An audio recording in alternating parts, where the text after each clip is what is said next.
Welcome to the State of Happiness. I'm your host, Leslie Juvin-Acker, Chief Happiness Officer at Leslie Inc., where we provide solutions for finding happiness for stressed, anxious, and overwhelmed senior-level managers, executives, and entrepreneurs. The State of Happiness podcast offers you conversation, inspiration, and ideas for helping you increase your happiness in the areas of your personal relationships, your career, your abundance, and your emotional well-being. So come along with us on this episode, and we'll help you get the tools, resources, and inspiration you need to help you find your own state of happiness. Thanks for joining us at the State of Happiness podcast. Now, you can get happiness tips and news directly into your inbox each week with the State of Happiness newsletter. Receive special offers and invitations to exclusive online events. Go to leslieinc.org and sign up right now for the State of Happiness newsletter.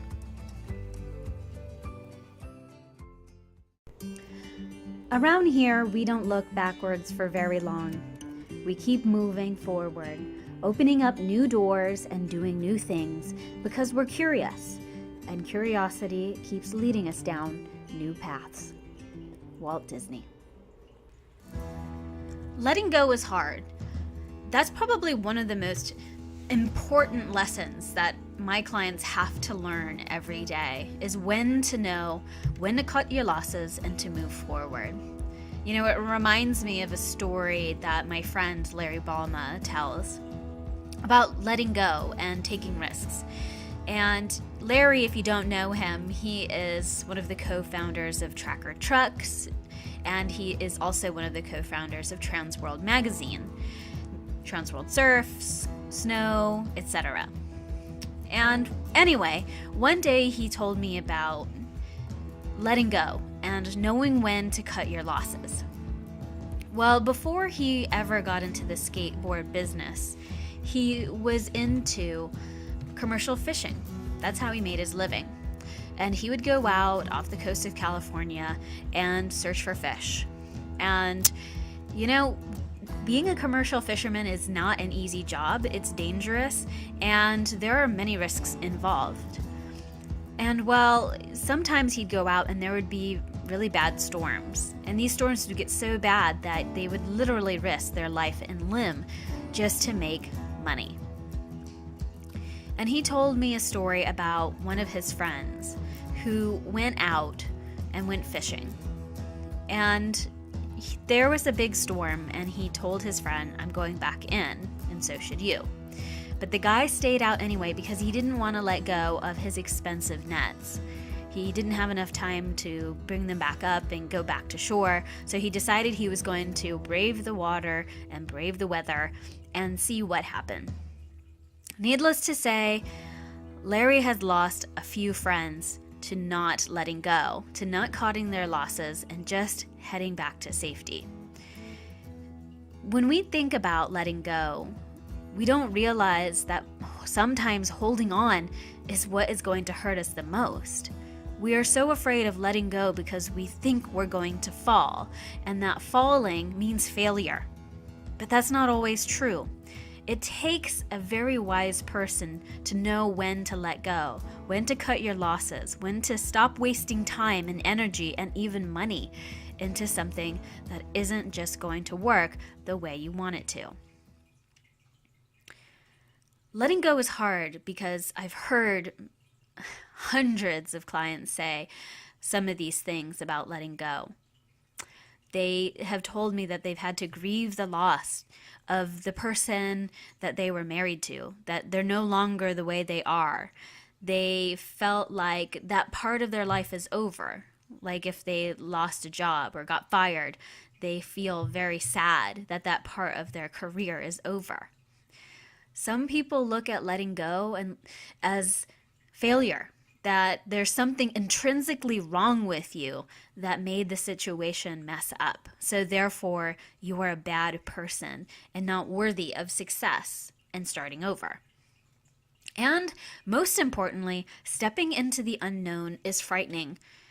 Many people are afraid to just let go and move forward into the future because they're afraid of what could happen. And it's because of these feelings of fear, of not knowing what's going to happen, or knowing that that part of your life is completely over and you'll never have it back. Or maybe you've lost a person and you'll never have them back. Or you've lost an organization and you'll never get to work there again.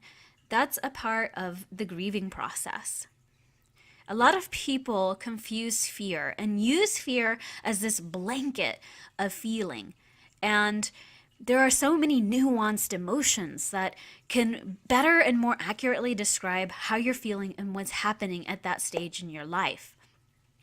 Grief of losing something is a normal process. And so many of us don't realize that we're grieving when it's time to let go. And grief is normal, it's healthy, and it lets us know that we loved something. And what we do is we get so buried in the grief that we forget about what it is that we love, and we get so caught up in the fear and the anxiety of what we're never going to have again, supposedly. Anxiety is a major part of letting go because people are afraid of what's going to happen next. They're afraid of closing the door and opening the new door and stepping into it. Because guess what? Shit happens. Bad things happen all over the world. And we are afraid that we are emotionally and mentally unprepared to deal with that bad stuff.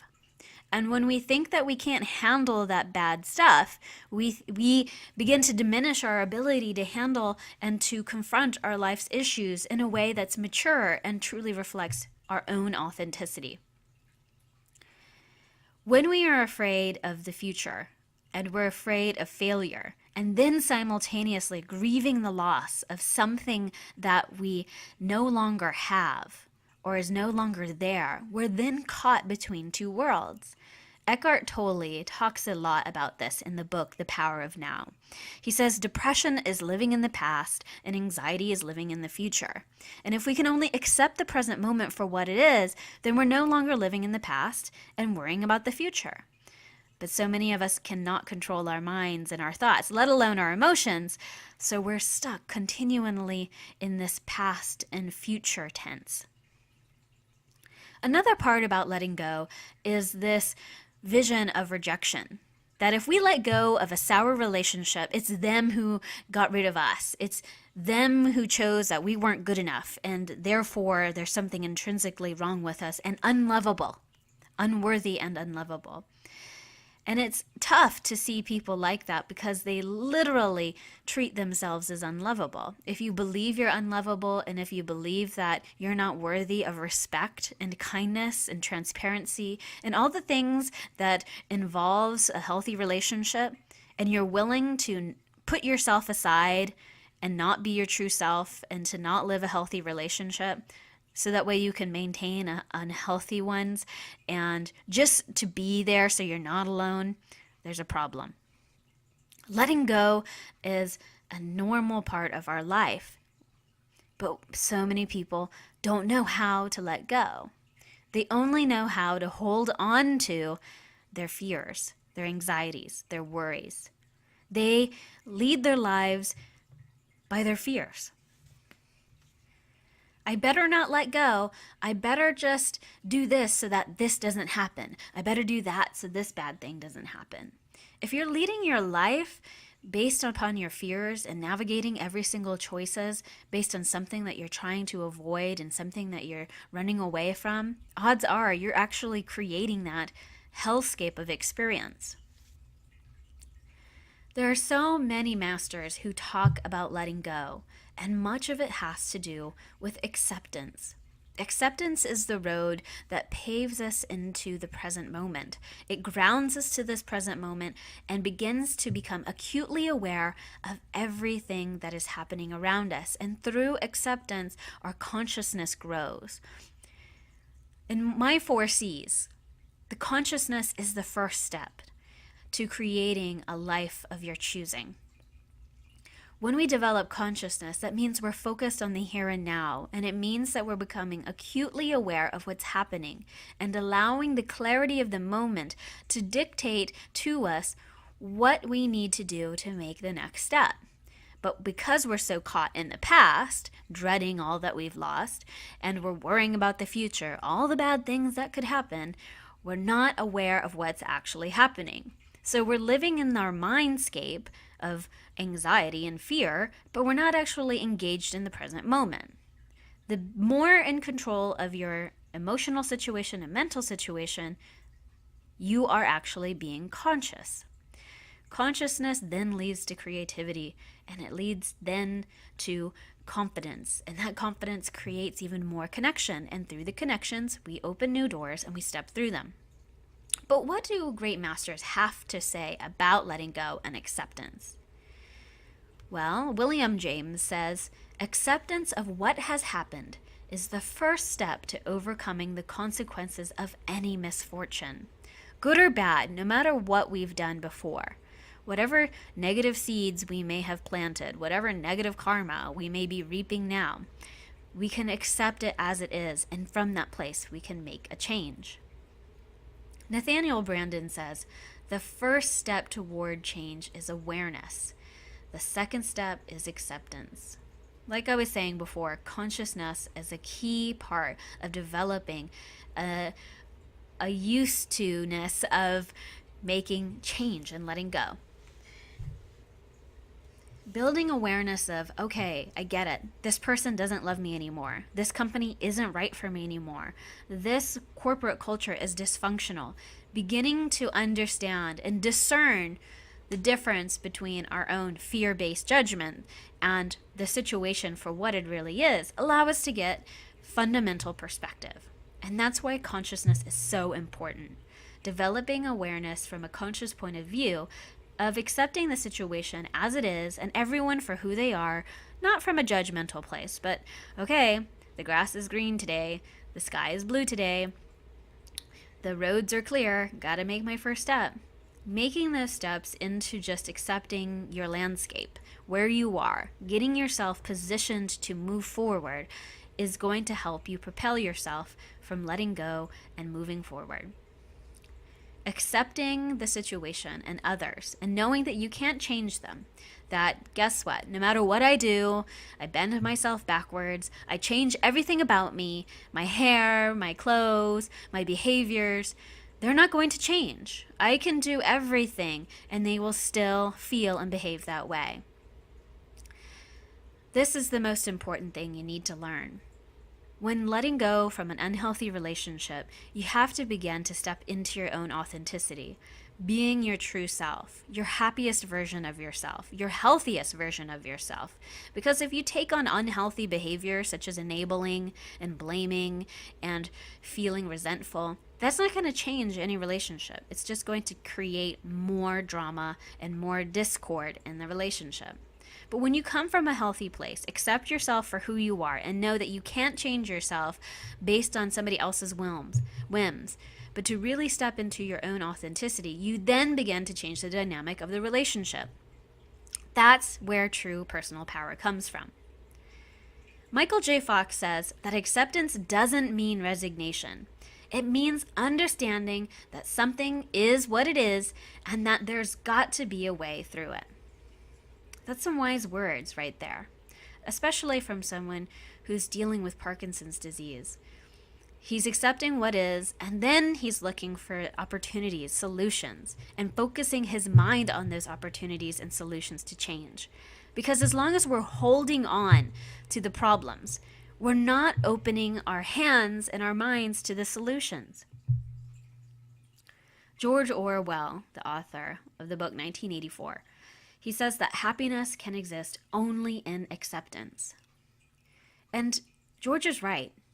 When we're not accepting other people and we're not accepting the world and the situation as it is, we're just being resistant to the what isness of life. And that resistance, the Buddha says, is the source of all suffering. Now, it doesn't mean that you can't influence a situation. It just means that you are not the person to change the nature of the flower. You can't change an economic situation by complaining about it and holding on to your old ways. You can only change from within, and from within you can change the dynamics, and from the dynamics, the behaviors, and from the behaviors, the relationships, and then the relationships, that is what evolves all around you. Eckhart Tolle says, acceptance looks like a passive state, but in reality, it brings something entirely new into this world. That peace, a subtle energy vibration, is consciousness. Again, acceptance and consciousness are the first place to start. By building your awareness of what is and accepting it and loving it and saying, okay, I get it. My husband is the way he is. My children are the way they are. My boss is behaving the way they are. But if you become more mindful of the situation, of their behaviors, of their attitudes, of their choices, you then begin to see what's actually motivating those things. And the more aware you are of their motivators, then you can begin to influence the relationship. But people just try to change relationships and people and institutions and companies by sheer will. But they don't understand what is motivating other people. Is it fear? Is it anxiety? Is it the past? Is it the future? Is it something that we don't even know of? Many people are motivated by the past. They don't even know of it. Much of our past life motivators are things from our childhood we don't even realize. Maybe relationships or rejection that we faced as a child. And so we internalize that and subconsciously create self-protective mechanisms that hold us into that past pattern. We may have learned some unhealthy habits from our parents, from our family members, and we just keep applying them without any consciousness and awareness whatsoever. But making the change to stop those patterns begins by just observing what's happening. Which leads me to the next part. How to know when it's time to let go. First, you got to start to see the signs.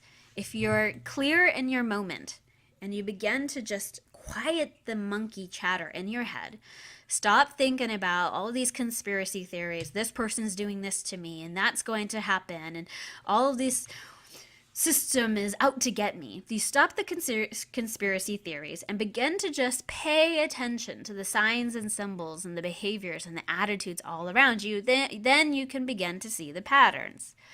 If you see somebody who's an alcoholic, for example, and they behave consistently in a way that an alcoholic does, they choose their drink more than their own family, they behave in mean and irrational ways, especially when they're drunk. You begin to notice, okay, if I'm having a conversation with a drunk person, am I actually going to get a rational response from someone who is not mentally there? Odds are you're not. So accepting that, talking to a drunk person and getting them to change their behaviors while they're in a state of drunkenness is not actually a good strategy. And from there, you can begin to change how you deal with that person and therefore the relationship dynamics and control how that person influences you.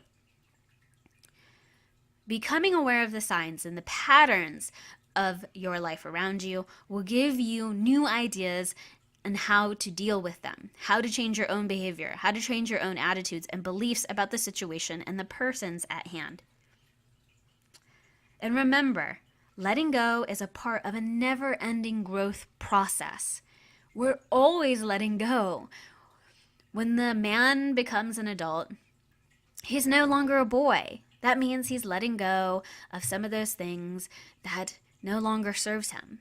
He's not going and playing in the dirt for 6 hours anymore. He's not running around in the field instead of doing his homework. He's making choices every day to grow.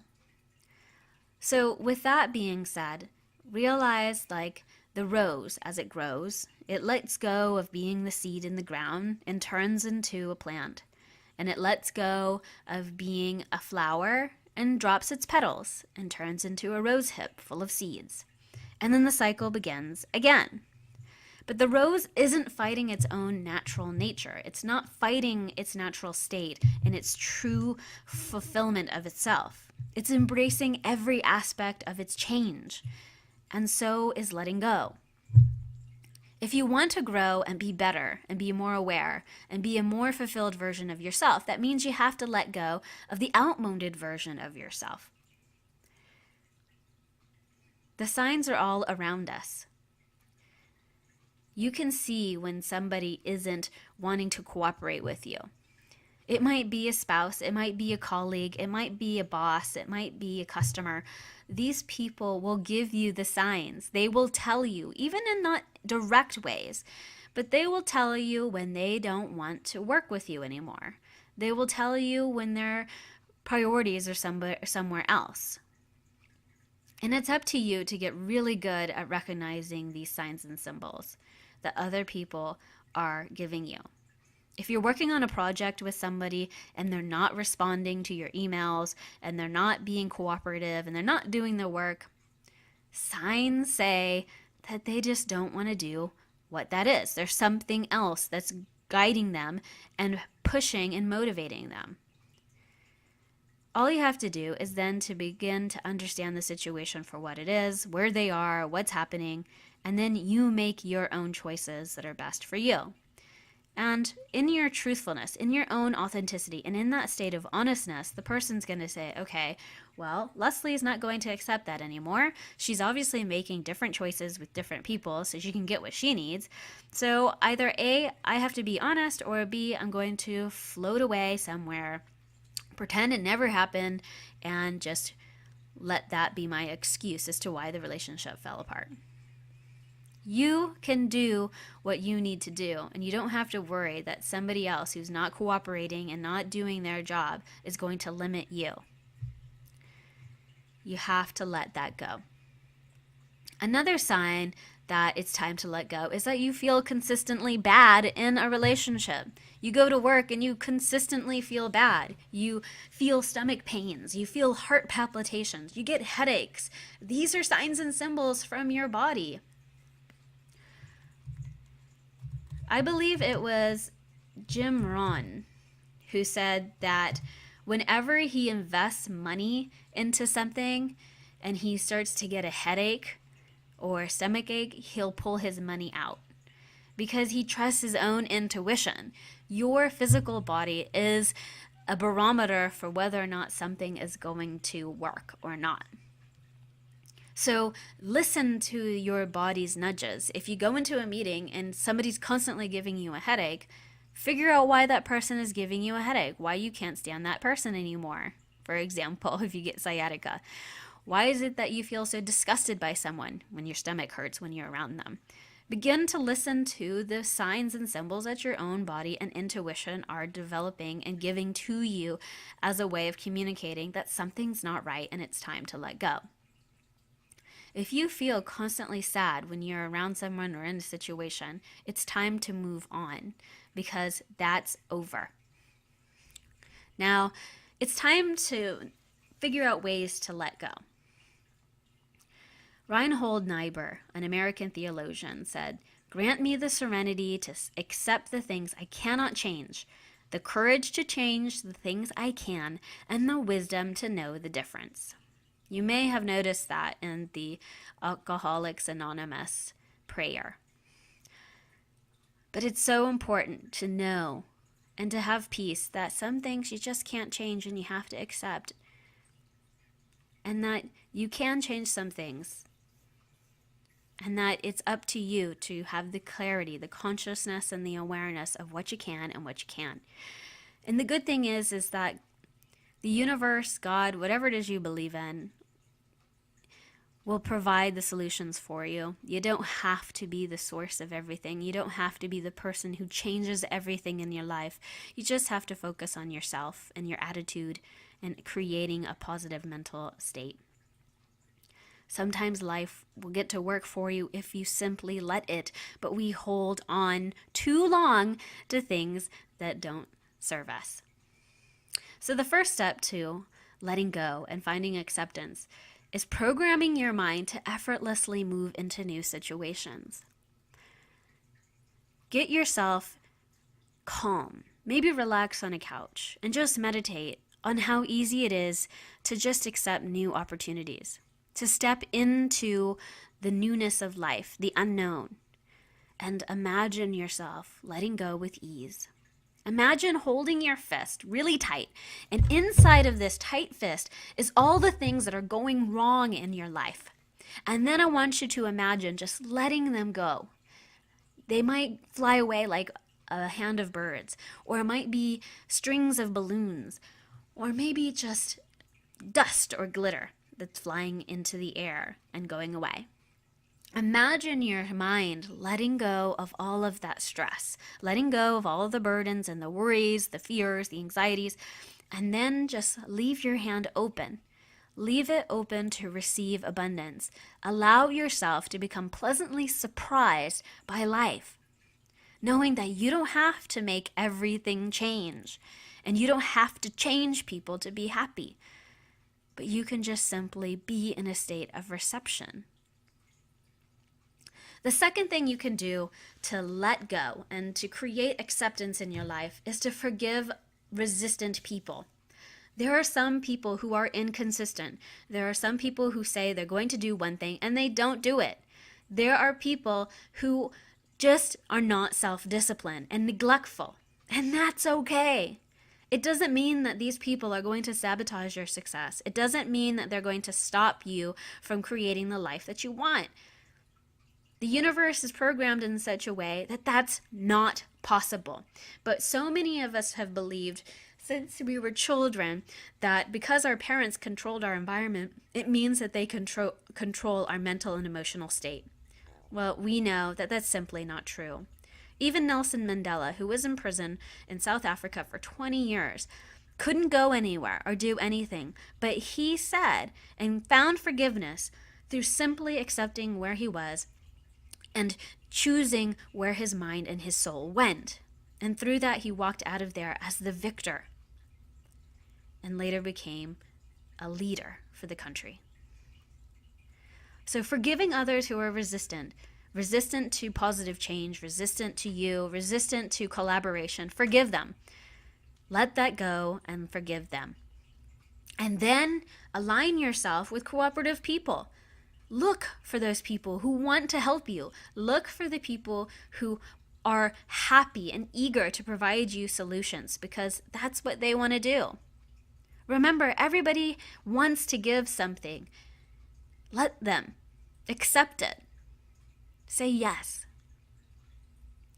When you forgive people who've let you down, who've failed you, you then open yourself to people who are willing to work with you, who will surprise you, who will help you.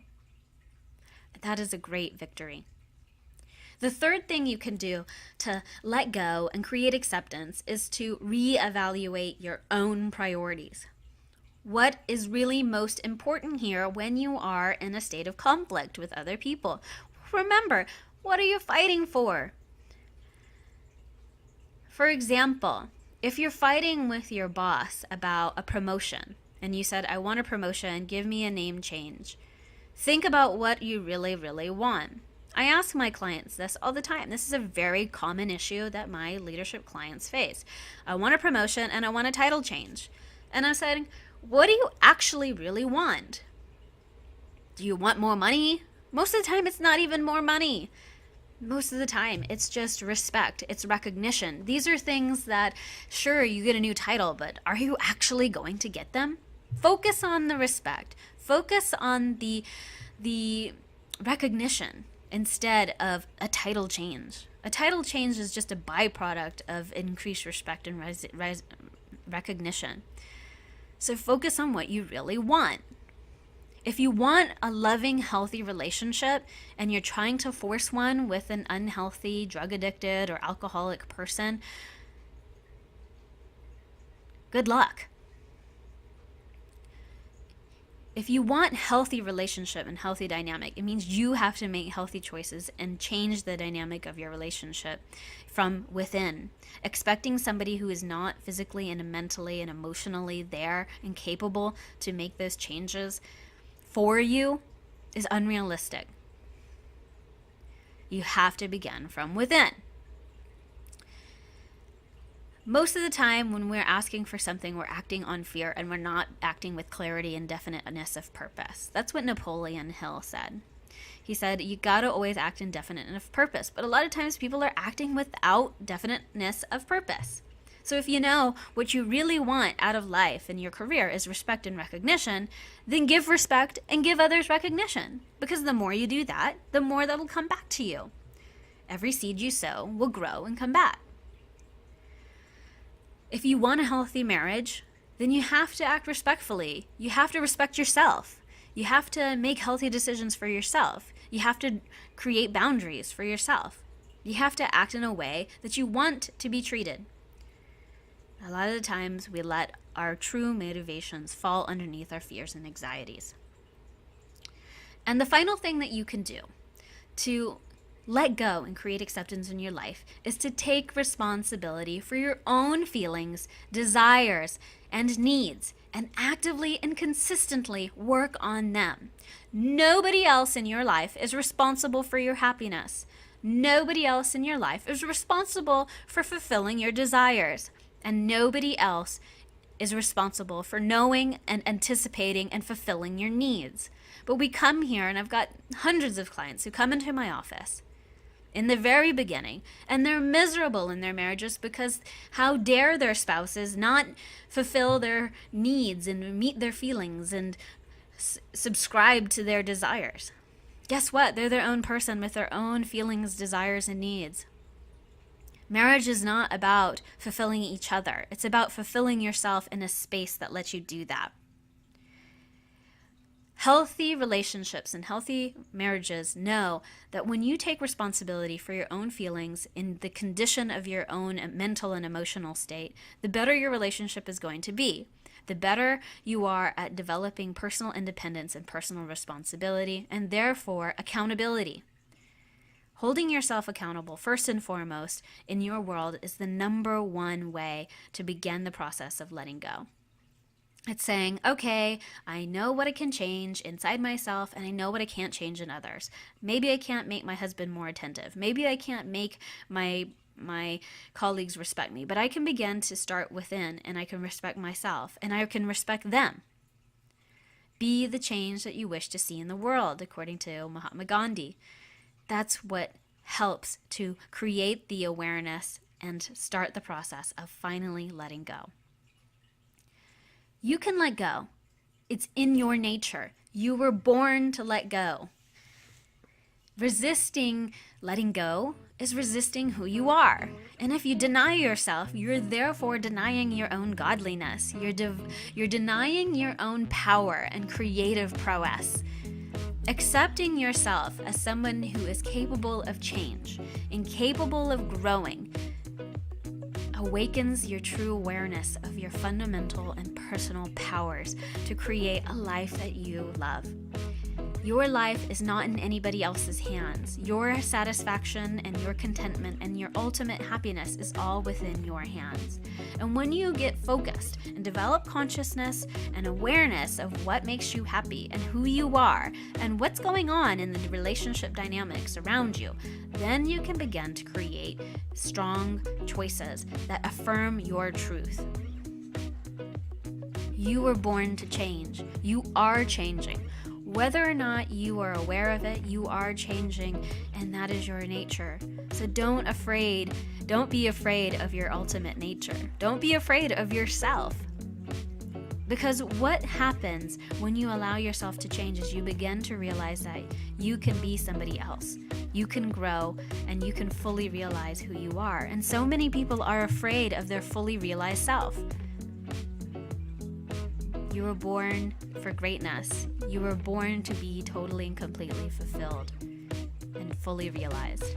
It's time to let go of who you thought you were and what your life was, and to step out into what it can be and who you truly are. Acceptance and awareness are the first steps in creating a conscious life, and letting go is the most courageous thing you can do. And it takes no effort, really. It just means letting things the way they are. And the more you realize that, the more effortless your life begins to unfold. How easy it is, how simple things are. And in that simplicity, you find that beauty once again.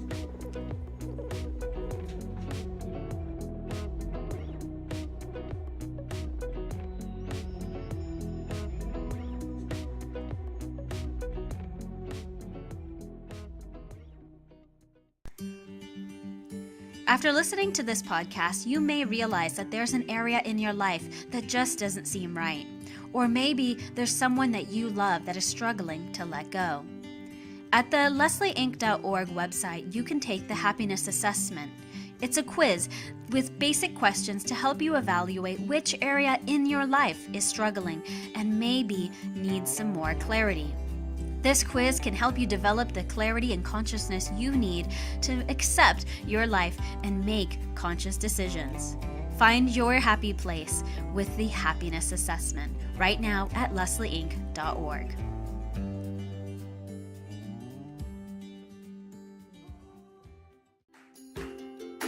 A many thanks to you, happy campers, for joining us today on this episode of The State of Happiness.